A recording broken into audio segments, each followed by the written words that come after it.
Right, well, good afternoon, everybody, worldwide, whether you be in St. Lucia, Canada, or Barnsley. We're very pleased this afternoon that although Birthe really needs no introduction, it's well known to everybody, and she's a very important part of the King partnership, and put it like that. She's multilingual, and that's undoubtedly been invaluable in the research for this topic, as I've been privileged to see in the rehearsal. Birthe is a national judge and an international exhibitor with particular expertise in the area of open philately. So with that introduction, Birthe, we're expecting great things, and over to you. Thank you very much, Mike, for this introduction. I thought when I read the papers this morning about global migration that might just put our minds into today and going back. They defined in the article global migration as people who migrate due to wars, climate crisis, authoritarian regimes, terrorist groups, and easier travel.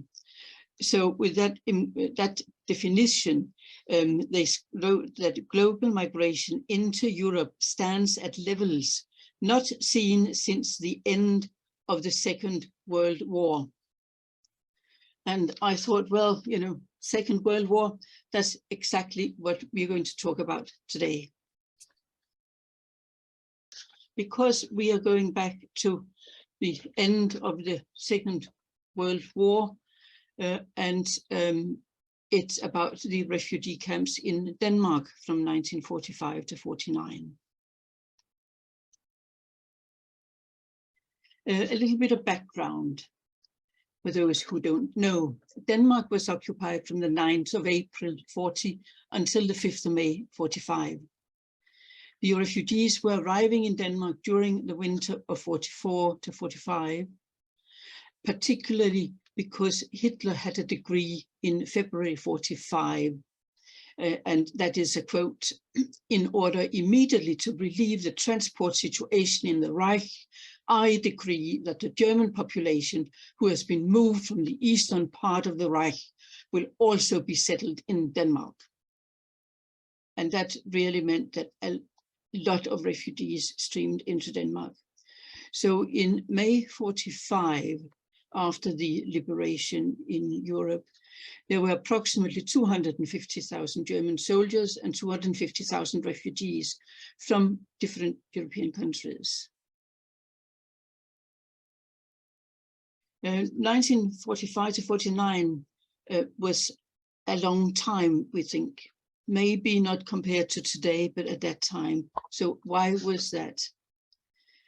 As a consequence of World War II, refugees from almost all European countries and from further away spread across Europe, but also into the US, South America, and the Far East.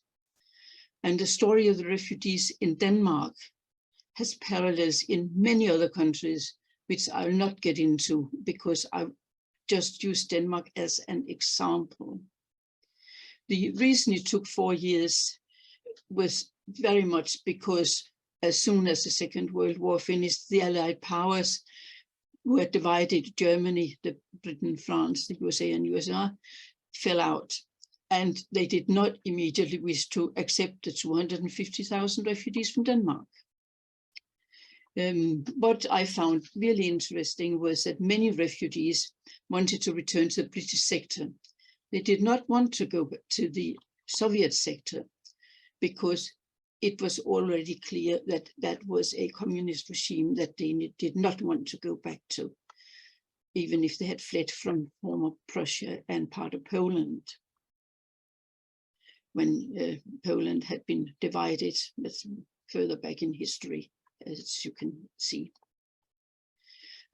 Just for those of you who don't know Denmark, it is a peninsula that's attached to Germany. It's called Jutland. You've got the island of Funen, and you've got the bigger island of Zealand, where you've got Copenhagen, and just across you've got Sweden. I just put Bornholm in. It's not relevant, but otherwise you might wonder what that little corner down there was.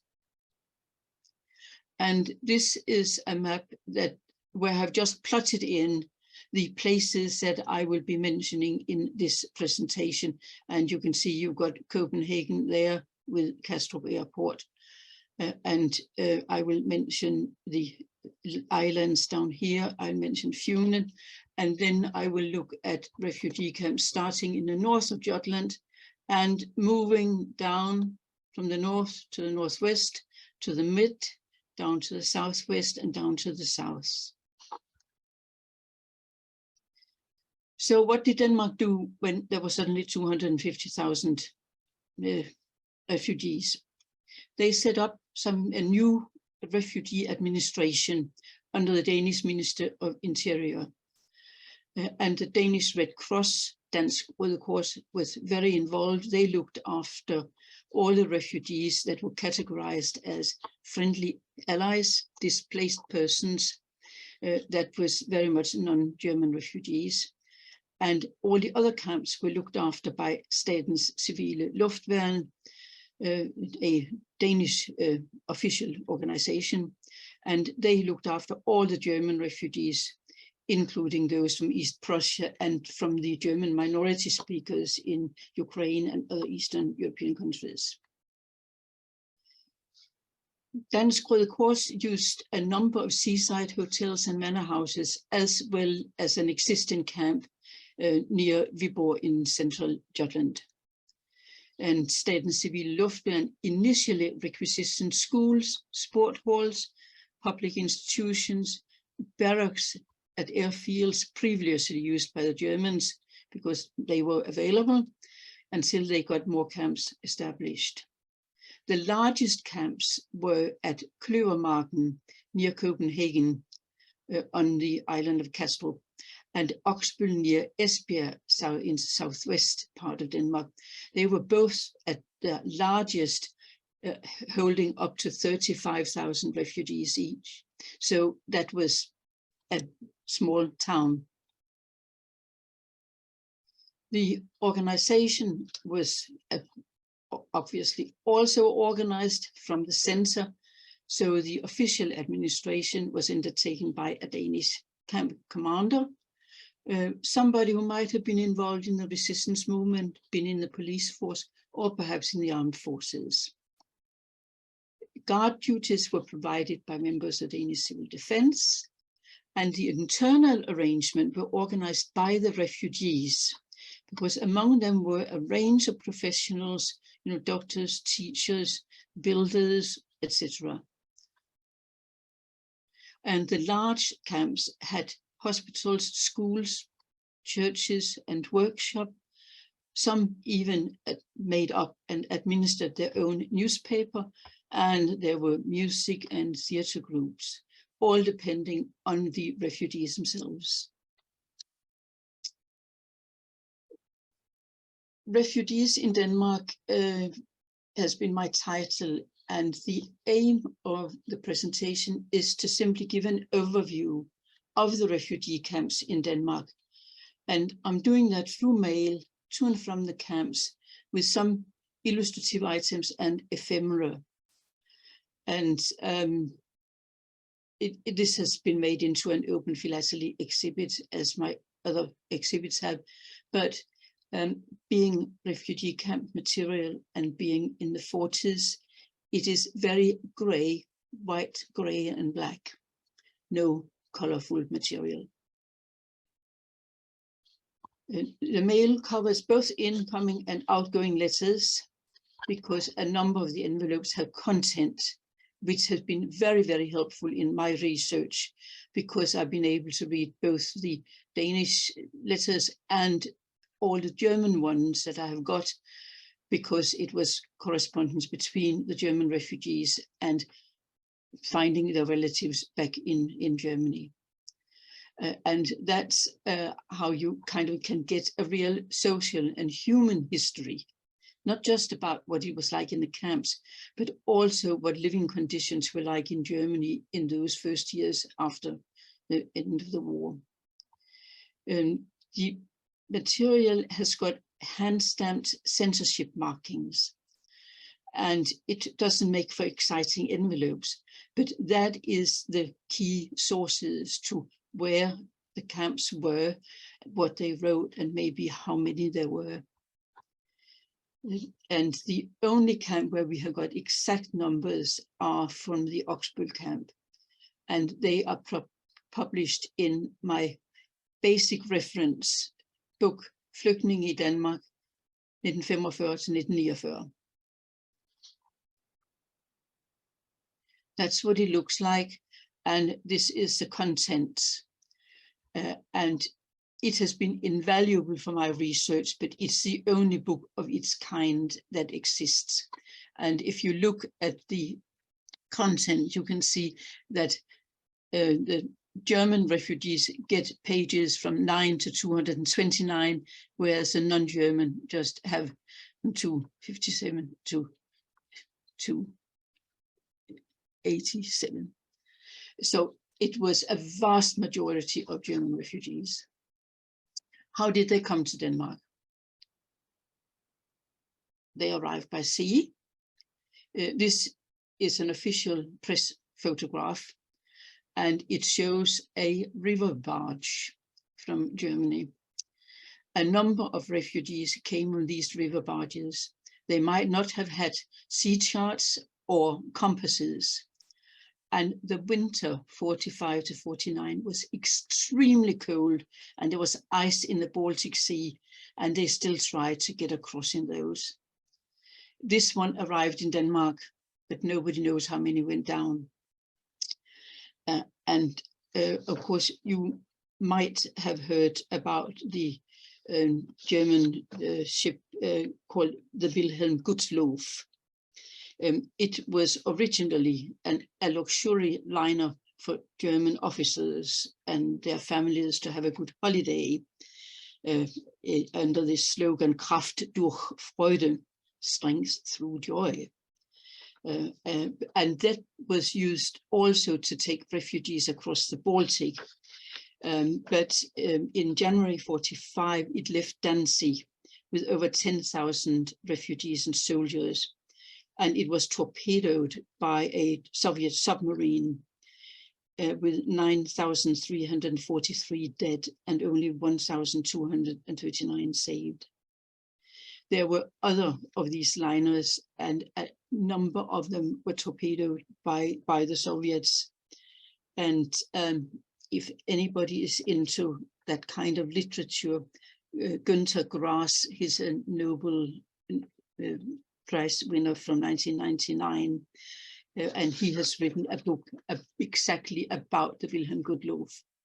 And having that background actually helps me to understand what the refugees went through to get up to Denmark. They also came by rail, trains up from Germany up into Jutland. And this is another photograph, as you can see, arriving at Silkeborg railway station, just with a few possessions. And this picture actually shows very much what my research has proven. It was very much women who traveled with children and older relatives. So how many camps were there in Denmark? This was my original map of Denmark, and I just plotted in all the places where there were camps, but it's not very easy to see, so I showed you the slightly easier accessible ones earlier. And there are no comprehensive lists actually of how many camps there were. Some were very small, some were bigger, and some became bigger. So they used private lodgings, hotels, manor houses, public buildings, disused airfields, army barracks, schools, sports halls, small camps, larger camps. And gradually the smaller camps were dispersed into the bigger camps. this is just an illustration for camp rules for the refugees, what they basically what they were not allowed to do, and to keep order in the camps, when they had to go to bed, how they had to be quiet, and lots of maybe obvious things, but it was there. It's quite a large document, and you can see just here, it's only halfway down, it's already at 28 points. I was very lucky to get some of these lists, and that is an official document which shows the changes from the smaller camps into the bigger camps as they got more organized. And the first bit on this page is from Greater Copenhagen, and there were at camps at 14 schools that had now been closed down. There were 5 hospitals that had been closed down. On the other hand, there were 2 new hospitals opening. And there was 1 new camp set up, and that's all in that area. But the list continues with several pages, which shows the changes through the whole of Denmark. Mail was not initially allowed to Germany, but they were gradually opened. But there was censorship all the time, because all the letters that were written going out from the camps had to be then opened to the camp commander, and they were censored, and they got the hand stamps on the back. Letters coming from other places were censored by the relevant authorities there.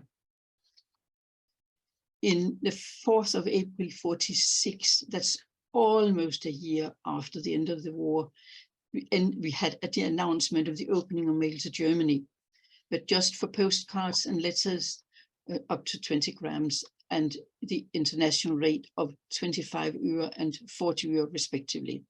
No register airmail was permitted.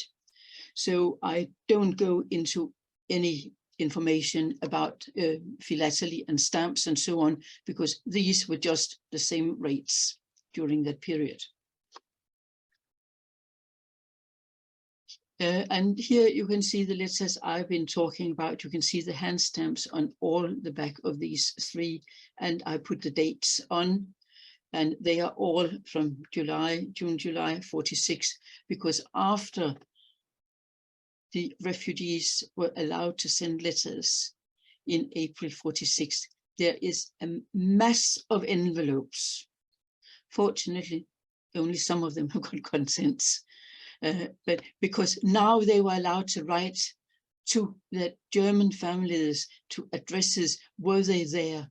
Could they find their relatives? So that is a lot of that type of material.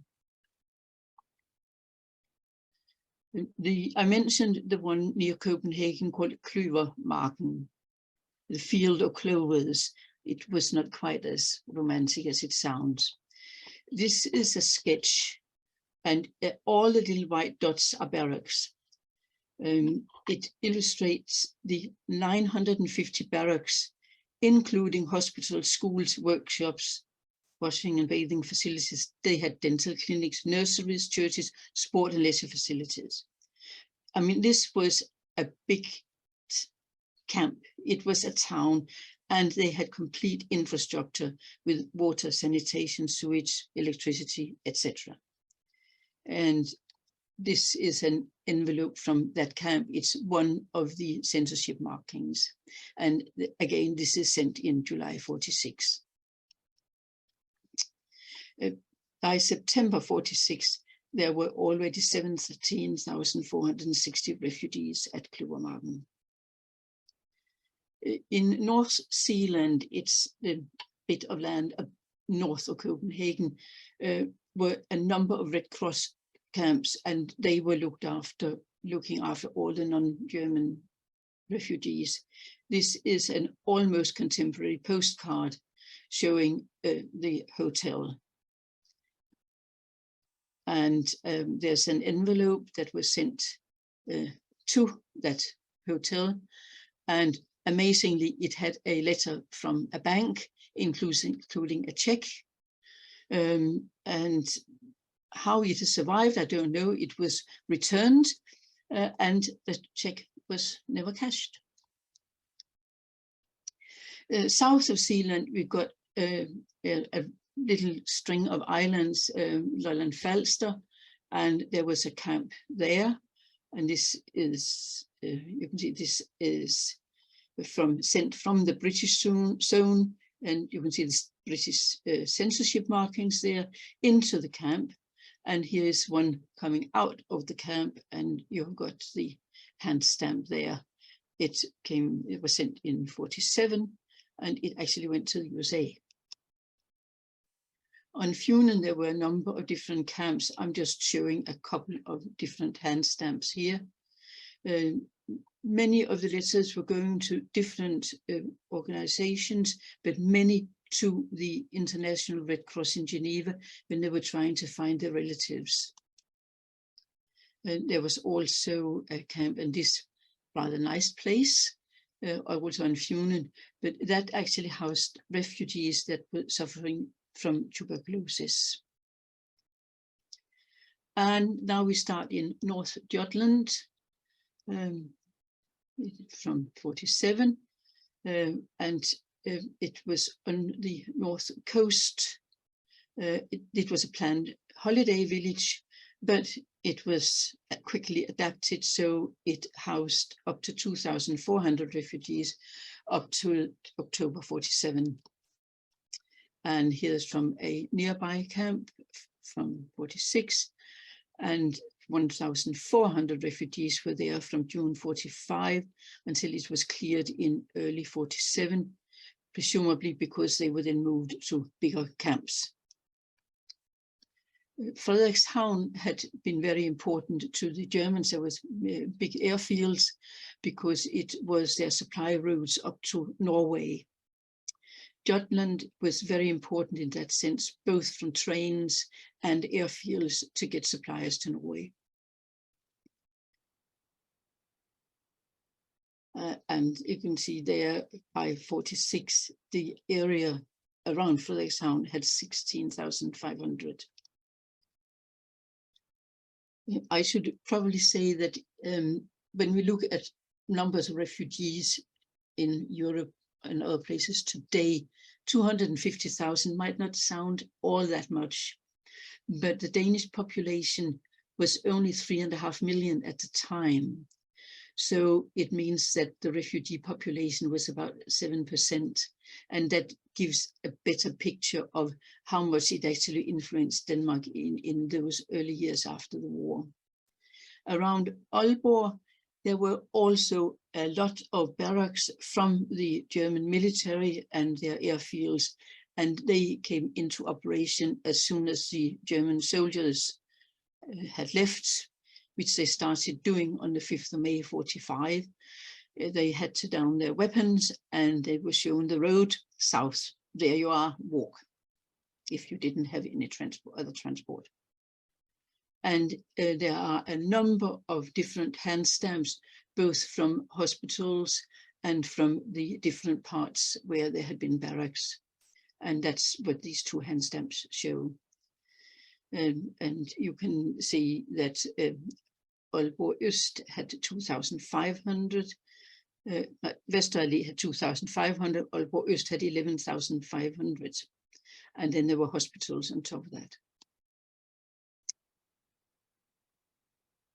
Sometimes you are lucky and you find good things, or some friendly dealer has found some things that he knows you might like.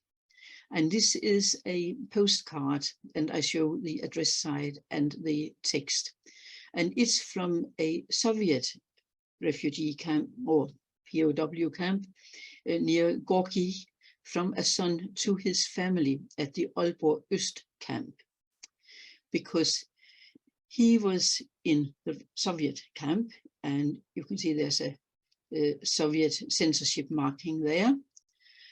And he writes to his parents and sister who are in Aalborg Øst camp. You might be able to see it says Liebe Eltern und Geschwister.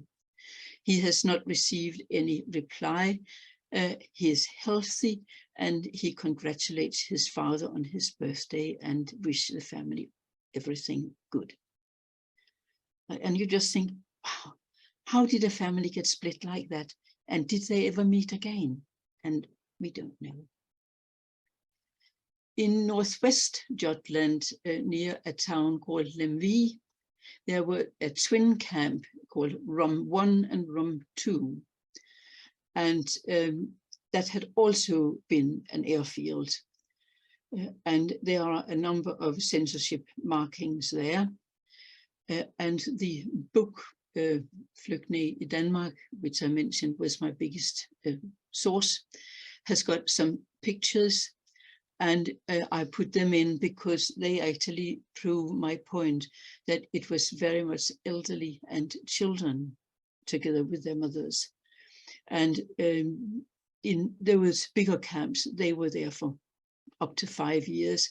So they actually started planting. So here you can see flowers, but they also grew vegetables to help on their diet. And it was very therapeutic for the refugees. And the bottom picture is 2 little children in bunk beds. Midtjylland has today a military airfield, but that also had twin camps at Grove and Gedehus. The airfield was established by the German Luftwaffe in 1940, and then it became a camp for the German refugees. And there were 7,450 and 5,500 just as early as the 15th September 46. There is a very large German refugee cemetery at that place. And here are some of the censorship markings. There are quite a lot from Grove Gedehus, different ones. You can see here, I've just shown you 4 different ones. In Midtjylland in Silkeborg, there had been the military headquarters for the German forces in Denmark since the spring of 43. And the former Spar buildings at Silkeborg Bad became a refugee camp in November 45, housing 3,800. And here you have a hand stamp from the camp leadership from the refugee camps Silkeborg Bad. It is now a modern art museum. And this is some of the buildings around. It was a whole complex of buildings for the Spar. And I know that that building was last used for refugees during the war in the Balkans in the 1990s. In between Silkeborg and Aarhus was again a large German airfield, and the buildings and barracks there were used for refugees immediately, and it housed up to 1,100 German refugees. And they increased. It was one of the bigger camps where the smaller camps were filtered into. So there were 7,000 in October 46. And I've been lucky to get some material from a father and his daughter who were at the camp in Ry. And you can see they were there from 45 to 49. And these are vaccination cards for the father, showing that there were medical services for the refugees. And these are vaccination cards for paratyphoid and tuberculosis. And if they had that, then of course they would be vaccinated. This is a little bit of a correspondence, and those have got the letters inside, because the daughter Lisbeth were friends with another refugee, and she was in the camp up at Lemvig, and they wrote to each other. So you can hear a little bit about what the life was like in the camps and how they were different. It depended very much on the size of the camps and the camp commander and the whole way that a camp was not just structured, but how the connections were carried out, how much tolerance there was among the people. And there's a couple of little pieces here that just tells about the camps in Camp in Ry. And here Lisbeth has got a permission to go outside the camp and find some wood that they could use for the fires, for both for heating and for cooking. And again, it's got a hand stamp. And here's another one. It's her father. It is a prescription to go to the hospital and get something from the pharmacy there. And Lisbeth was not very well, so here is a sick note for her to the hospital in the camp. And these things are really very rare. I've never seen anything like it, and I'm just very lucky to have that. And again, this is the last bit. It is the father has been writing to the refugee administration. From the reply is from the refugee administration, because they have been checking at the Suchdienstverbindungssekretär, very typical German word. It's the liaison secretary for the search services, to try and find out what has happened to the wife, Lisbeth's mother, and obviously her father's wife. And it says, well, we have tried to find out about what's happened to Therese, but we can't find her. If we find something, we will write to you again. So that's very sad, but you know, again, it tells a story about how they're searching for their refugees. And this is a permit for Lisbeth. She is now in a transit camp in Kolding. And she has been allowed to go to hospital. And that's how I know that her and her father were at Ry in 45, because here they are in a transit camp on the 6th of February, 1949. So we moved down to Southwest Jutland and the other big camp at Oksbøl. And they began building it in 45. And already in Christmas, there were 20,000 German refugees. And gradually it was expanded to include hospitals, schools, churches. It had its own waterworks, complete sewage system. And by September 46, there were 35,000 there. There is a museum there today.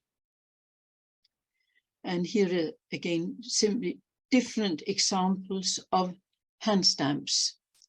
And these are very early, as you see, September 45, October and December 45. And they're just different. And these circular oval things these two are slightly different. Somebody made a listing a long time ago where they measured everything on them. But I think that's probably a bit too much. I'm interested in the hand stamps. Mail to Germany, as I mentioned, was not opened until April 46. And here's a bit more from Oksbøl, because it shows what might have happened to letters and gives you more information. And the little label here it's a letter that's sent from Oksbøl to the Russian zone, but it was returned without further address details. The recipient could not be found. And here's an envelope with the hand stamp, as you can see there, from the leader of education in Oksbøl camp. And I thought that was very nice, because it actually proves there was an education system in the camp. And here's a permission for the guard to enter all areas on the camp. It's within a certain time, but it meant that the guards actually, they needed a permission, not just to walk around the fence, but also looking at specific things. And this is a modern postcard from the Oksbøl Cemetery. And you can see there that 1,665 refugees and 121 soldiers are buried there. These granite crosses are set up by the German government, and they are actually maintained by the Volksbund Deutsche Kriegsgräberfürsorge. And it is a kind of equivalent to our War Graves Commission. And they work under the German government. And if you walk around these cemeteries and the one in Grove Gedehus, they actually really prove that it was overwhelmingly the older and the youngest refugees that died first, because the travels were extremely harsh during the winter of 44-45 and very difficult. And from a number of books I have read around that aspect of refugees traveling across Northern Europe to try and come away from the Red Army that was pressing in towards Berlin. They often walked, carrying children, carrying their few belongings. Sometimes they might have had a horse-drawn carriage part of the way. But the health of all these refugees, and particularly the pregnant women, was not good. And one should not be surprised that some of the babies that were born in the camps after they had arrived there died very quickly or at a very early age.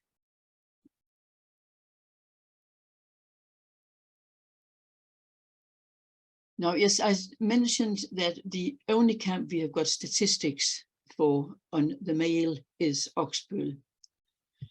And the Statens Civile Luftværn announces here that the German refugees no longer were considered internee male and they could be sent post-free. And then in April 46, they are allowed to send mail.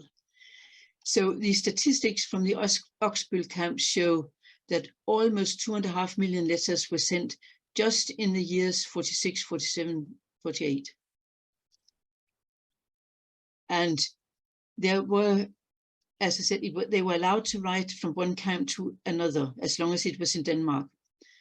And there was 295,483 items of what I then call intercamp mail.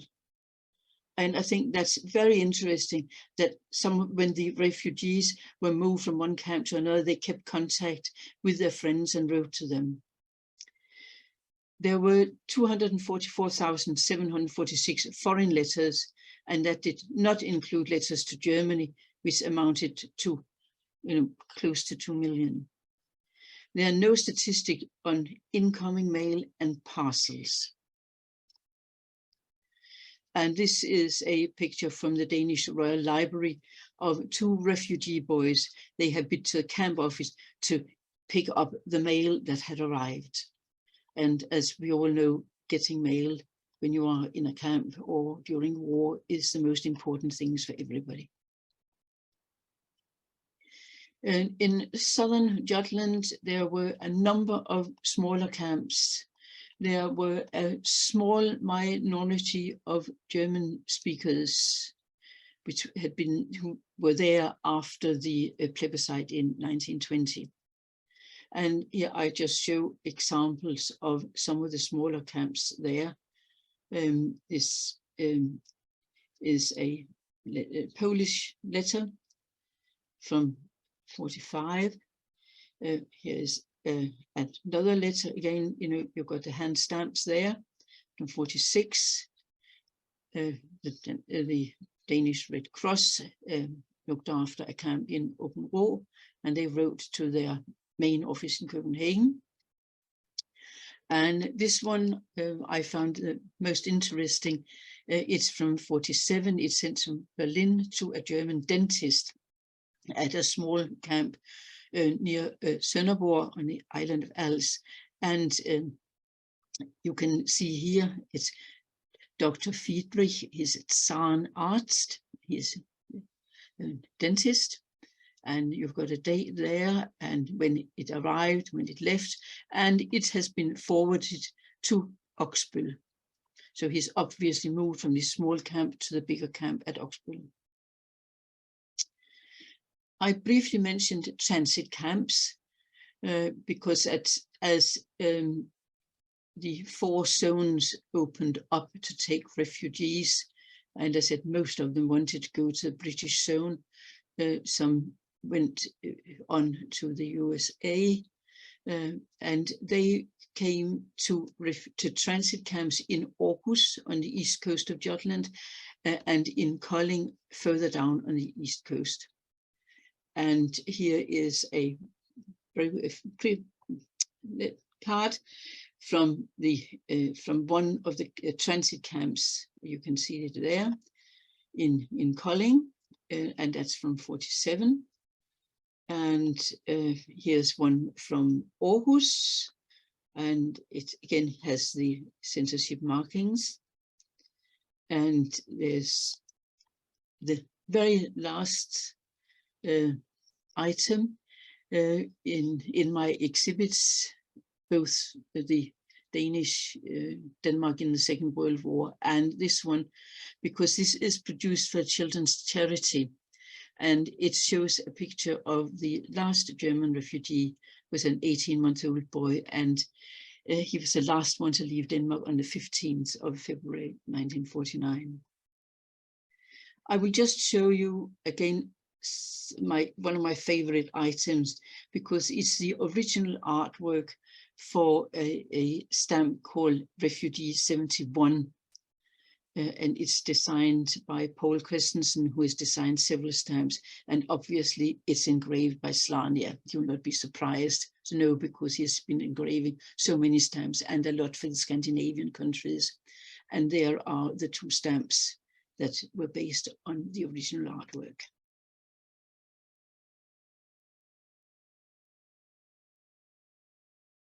So that's it. Now you know something more about refugees.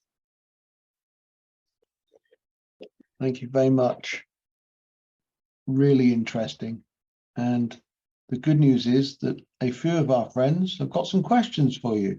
Right. Well, I will do my best. That's all I can say. Okay.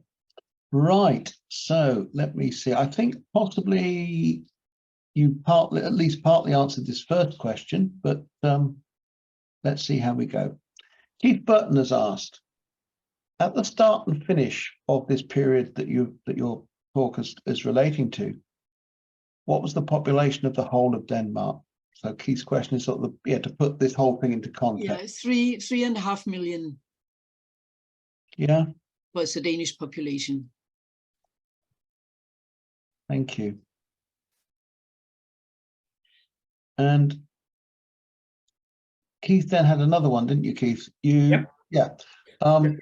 Keith's second question, Birthe, was about the German refugees. His question is, did the majority of the German refugees come from the east, or were there many from what is now the west in Germany, so from Hamburg, Bremen and the Rhinelands, for example? Yeah, they came from the whole of Germany, because as we know, a lot of it was bombed, and they had nowhere to live. There was nothing much to eat. I've got a bit of a correspondence with family in Cologne, and the cousin down there writes, well, you know, it's very, very cold here, and there's hardly anything we can buy to eat. We can only get things on the black market, and that's coal and potatoes. She's working in an office. It's in November, And she says, well, you know, the heating will be turned off next week, and we are sitting here at our typewriters and we are wearing gloves. So there wasn't much about being there. And she actually writes to Lisbeth in Rome, in Rue, and she says, you know, in a way, you are lucky. You might be behind barbed wire, but at least you have a roof over your head and you're getting food. Right. Somebody has asked that you had your map with the camps on. Yeah. One of the camps was at, forgive me if I mispronounce it, is it Tisted? Thisted? Tisted, is that right? And just wondered whether that was something that well, you know, that you had information about, you know, in terms of the hand stamps and so on. Tisted. Sorry, what can you say the place name again? It's Tisted. Tisted. Tisted. Yes. There were camps at Tisted and a couple of more in that area, but I have not got very much material, and there's some of the smaller camps there where I have never seen material, because the small camps might not have had any kind of censorship markings. They might have had their mail going through the bigger camps, and because the administration were trying to move these small camps into the bigger camps, there might not have been anything at all there until they got to the bigger camps. Okay, so yeah, so it wouldn't be possible to necessarily identify the mail that had come from those camps. No, not if there was any. I mean, in some places they were there for a very short time. You know, for instance, you know, if it was schools or sports halls, they wanted to get the refugees there into bigger camps because the Danish population wanted their schools back. Yes. And being in sports halls were not really a good place to be. There was no privacy at all. Okay, well, thank you, Birthe. David McLaughlin has asked, were the costs of the camps borne by the Danish government? Yes. Thank you. And at the moment, that was the final question that I've seen that's been raised. Although Keith has now come up with a supplementary. Birthe, he says that you mentioned that 1 or 2 camps have become museums. But his question really is, what is left in the other places? Nothing. Nothing at all. Wow. I mean, a little anecdote. At the camp at Rue, where there had been big airstrips for the German Air Force, the Luftwaffe. When I was a young child, my father took us to see those airstrips, but that they are not there anymore. And anybody who was buried at the Rue camp, all those burials have been moved to Rådhus. Right. Yeah. There is a small museum in Rue, and they have got a small part of that where they show a little bit about what the camp was like. Okay, thank you. A couple more questions have come in whilst you were explaining about those other places. Alan asks, did the German refugees have to go through any form of denazification program when they were in the camps? The authorities tried to find out if there were German soldiers and officers among them, because it was known that they tried to pretend they were ordinary civilians among the refugees. But with respect to education, of course, they had to quickly find material that was appropriate, particularly in things like history and geography, to teach in the schools in the camps. Ray Harris asks, did the refugees have to pay for their mail? Because he noted that some used franking and some used stamps. Initially, it was free, and later you had to pay. Okay, Where did they get their money from? thank you. So where did they get the money from for the stamps? Can we just quickly ask? Yes, thank you. That's a good question, Grace. I think there was some money available. I couldn't say for sure, because they got everything they needed in the camps. So I presume they would have been getting the stamps. They got, you know, they had nothing. So the food and everything was paid for. They didn't get pocket money for things like tobacco, for example. They didn't get an allowance for things like it. I don't know. I haven't seen that anywhere. Okay. I know in one camp, they were actually growing tobacco. Okay. Well, it was not quite vegetables, but, you know, we know that most people were smoking in the 40s. Yes. Thank you, Birthe, and thank you, Grace, for those last two questions. That was really good. Mike, I think Grace's questions were the final two, so back to you. Thank you very much. Birthe, thank you for a magnificent display.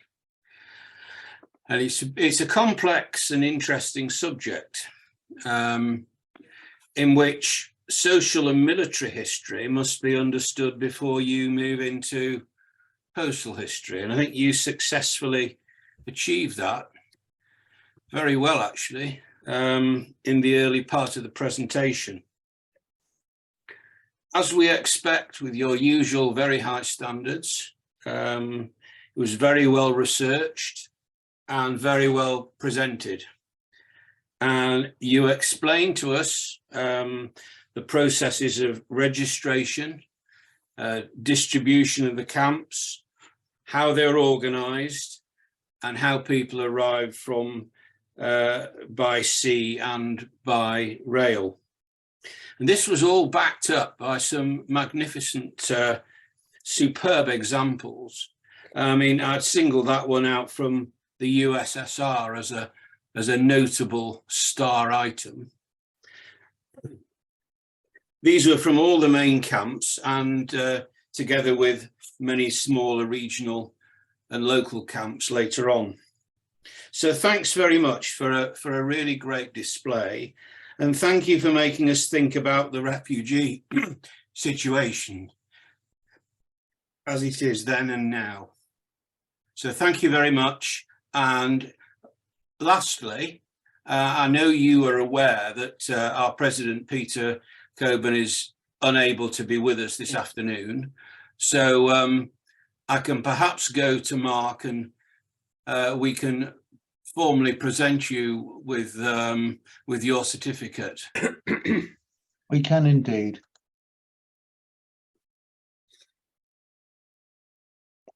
Okay, B, are you seeing that okay? Yes, that is lovely. Thank you very much. Yep. And as you know, the actual original document will find its way to you shortly. Yeah. When you call in. Yeah. Thank you. And if I can just say thank you very much for giving me the opportunity to present this, because it is something that I obviously feel quite strongly about. And it's a story that even the Danes don't know very much about, except my family, because they get compulsory lectures, so they know something about the history of Denmark. But the Danes should be extremely proud of what they did. They took in a lot of people and sorted them out, and we're complaining about a boatload. Yeah, there have been debates in Denmark in more recent years, saying that the refugees were not treated properly and the medical profession did not want to look after them. It's a debate that went on for a little while. On my research, they are not right.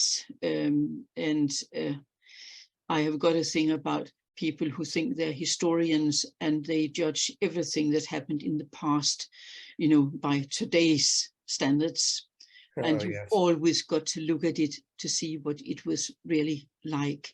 And that's why I showed the vaccination card, where I know that a lot of, they actually used medical students to go around to the camps and check if people had TB, and then they could be vaccinated. And with respect to nourishment, my research book, they have got examples of menus and how they changed. And there were differences from camps to camps. Some camps, some of the smaller ones, the food was really quite good. And I appreciate in the bigger camps, it was more difficult. But knowing what the ordinary Danish population were eating at the time, it was a very different diet than what people have today. It was really very basic, because I'm a child of the 40s and I know what we had. And those researchers in the 1990s, they don't, because they weren't there. I'd love to know, I don't know if anyone else does, maybe we have to ask you at the Royal, is were there special facilities for unaccompanied children? No, I'm not. I am not sure about that. Okay. If they were part of the various camps that were set up. Most of the information and illustrations I have found, they are kind of, you know, family groups that come together. Okay. Not kind of, say, you know, older teenagers who come on their own like we see today. Yeah, that's what I'm thinking. I think the older teenagers were, I mean, we know they were called up during the very last weeks of the war. Okay, thank you.